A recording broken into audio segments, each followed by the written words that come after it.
Hello guys, welcome to my mini vlog. आज रामनवमी, त्यासाठी मी स्वामी समर्थाची पूजा मांडायची तयारी करत आहे. काही मार्केटमध्ये जाऊन सामान आणलं आहे आणि पडदा वगैरे लावला आहे. स्वामी समर्थाचा फोटो वगैरे लावला आहे. हे मी तुम्हाला समोर दाखवणार आहे.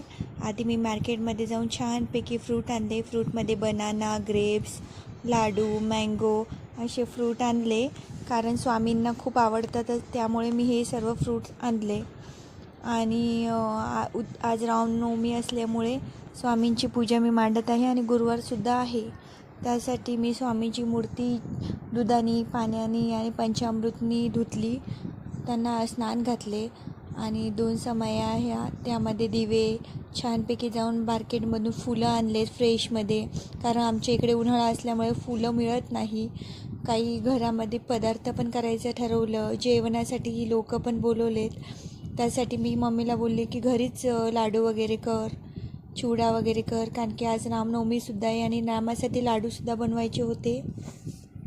तुम्ही बघू शकता, आम्ही छान अशी पूजा मांडलेली आहे. फुलं आणले रेडीमेड, त्यामधून हार बनवलेला आहे आणि द्राक्ष ठेवलेत. स्वामी समर्थ महाराजांची मूर्ती ठेवली, फोटो ठेवला, चांदीचा दिवा होता, त्यामध्ये दिवा केला, 5 दिवे लावले, आंबा ठेवला आणि स्वामी समर्थांना माला फूल घालून त्यांचे नामस्मरण केलं. धूप अगरबत्ती लावली. स्वामी समर्थांच्या समोर मी सारा अमृत हा अध्याय वाचला आणि रामनवमीचं श्रीरामाची सुद्धा पूजा केली आणि त्यांनासुद्धा नामस्मरण केलं. दिवे लावले 5 आणि तुम्ही बघू शकता छान अशी पूजा झालेली आहे.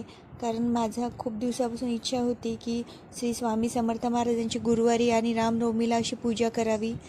सर्व भक्तांना हेच मी सांगण्यात येते की तुम्हीसुद्धा स्वामी समर्थाचं नामस्मरण करा. तुमच्या राहिलेल्या सर्व इच्छा ह्या पूर्ण होतील, मनोकामना पूर्ण होतील.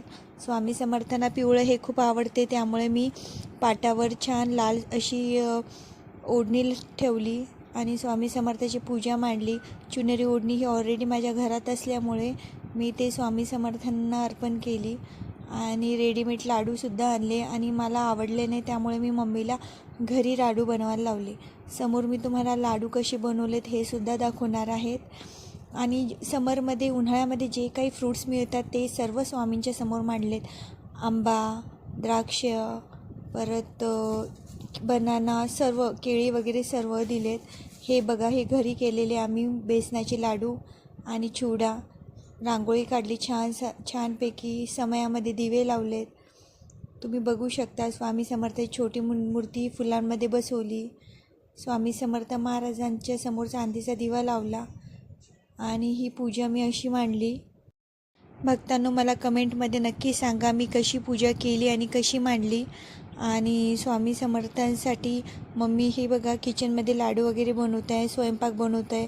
वरण भात, पोळी भाजी, लाडू, बेसनाचे लाडू मी बनवायला सांगितले, कारण मला इच्छा झाली म्हणून. मम्मीने सर्व स्वयंपाक वगैरे बनवला आणि स्वामींची पूजा हे करता करता मम्मीने मला लाडूंचा ताट दिला. हे बघा, छानपैकी स्वामी समर्थासाठी बेसनाचे लाडू मम्मीने घरी बनवले. खूप सारे बनवले, पूर्ण एरियामध्ये दिलेत. जेवणासोबत एक दिलेत, कारण मला रेडीमेड लाडूपेक्षा बेसनाचे लाडू स्वामींना द्यायला खूप आवडतात. तुम्ही बघू शकता फोटोमध्ये दिसते स्वामी समर्थ महाराजांची पूजा. श्री स्वामी समर्थ.